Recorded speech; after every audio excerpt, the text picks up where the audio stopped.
আগে রাষ্ট্রপতি আব্দুল হামিদ তো আবার দেশে ফিরে এসেছে। এখন অন্তর্বর্তী সরকারের অবস্থান কি হবে? তাকে কি জেলে নেওয়া হবে, না তার বাড়িতে গৃহবন্দী রাখা হবে? বাংলাদেশের অন্তর্বর্তী সরকারের প্রধান উপদেষ্টা ডক্টর ইউনূস এখন কি করবে? আগে রাষ্ট্রপতি আব্দুল হামিদ তো আবার দেশে ফিরে এসেছে। কিছুদিন আগে দেশ থেকে পালিয়ে গেছে, আবার চিকিৎসা শেষ দেশে ফিরে এসেছে। এখন অন্তর্বর্তী সরকারের অবস্থান কি হবে এখন দেখার বিষয়। এখানে অনেকগুলো প্রশ্ন দাঁড়িয়ে যায়।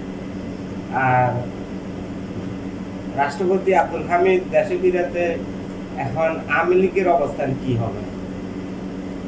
আওয়ামী লীগকে কি অপমানিত করা হলো, না উজ্জীবিত করা হলো, কোনটা করা হলো? দর্শকদের কাছে আমার প্রশ্ন এটাই, আপনারা কমেন্ট বক্সে জানাবেন। এখন বর্তমানে যে রাজনৈতিক পরিস্থিতি দেখা যাইতেছে, বেশিরভাগ দল বিএনপি আরো বেশিরভাগ দল ডিসেম্বরে নির্বাচনের দাবি জানিয়ে এসেছে। অন্তর্বর্তী সরকারের প্রধান উপদেষ্টা এপ্রিলে নির্বাচনের ডেট আপাতত সাময়িকভাবে ঘোষণা করেছে। এর মধ্যে বিএনপি আরো বিভিন্ন দল যারা ডিসেম্বরে নির্বাচন চেয়েছে, তারা এপ্রিলে নির্বাচনের বিরোধিতা করতেছে। আর এনসিপি আর জামাত এপ্রিলের নির্বাচনকে সমর্থন দিতে আছে। এই নিয়ে বাকবিতণ্ড সৃষ্টি হয়েছে রাজনৈতিক মাঠে। এই সৃষ্টির সুযোগটা একমাত্র আওয়ামী লীগ নিবে। কিভাবে আওয়ামী লীগ নিবে দেখেন, রাষ্ট্রপতি আব্দুল হামিদ দেশে ফিরে এসেছে। একজন দেশে ফিরে আসা মানে বাকিগুলো দেশে ফিরে আসা। এখন অন্তর্বর্তী সরকার ডক্টর ইউনূস কিভাবে এর পদক্ষেপ নিবে?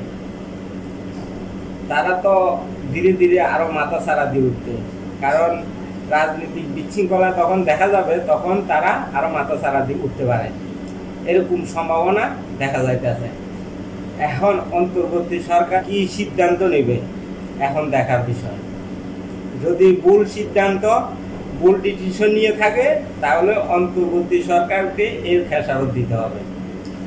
কারণ হচ্ছে কি, বেশিরভাগ দল চেয়েছিল ডিসেম্বরের নির্বাচন, বিএনপি সহকারে আরো বিভিন্ন দল। শুধু দুই একটা দল যাদের নিবন্ধন নাই, তারা চেয়েছে এপ্রিলের মধ্যে নির্বাচন। অন্তর্বর্তী সরকারের প্রধান উপদেষ্টাও এপ্রিলের নির্বাচন হওয়ার সম্ভাবনাটা সে আপাতত ঘোষণা করেছে।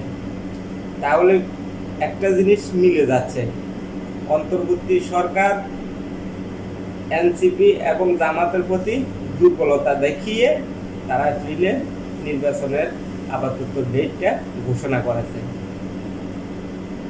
বাংলাদেশের পরিস্থিতি বিবেচনা করে নির্বাচন হওয়ার দরকার ডিসেম্বরের মধ্যে। যদি ডিসেম্বরে যদি না হয়, যদি দেরি হইতে থাকে, আরো গাছপালা অনেক মিলে যাবে, পরিস্থিতি আরো ভয়াবহ দিকে চলে যাবে। এর দায়িত্ব নিতে হবে অন্তর্বর্তী সরকারের উপদেষ্টা ডক্টর ইউনূসকে। দেশের জনগণের স্বার্থে যত দ্রুত একটা নির্বাচন দেওয়া যায়, ততই দেশের জনগণের মঙ্গল, দেশের মঙ্গল। ডিসেম্বরের মধ্যে নির্বাচন দিলে সবচাইতে ভালো হয়, আবহাওয়া ভালো থাকে, নির্বাচনে ভোটার আসার ব্যবস্থাটা খুবই ভালো থাকে।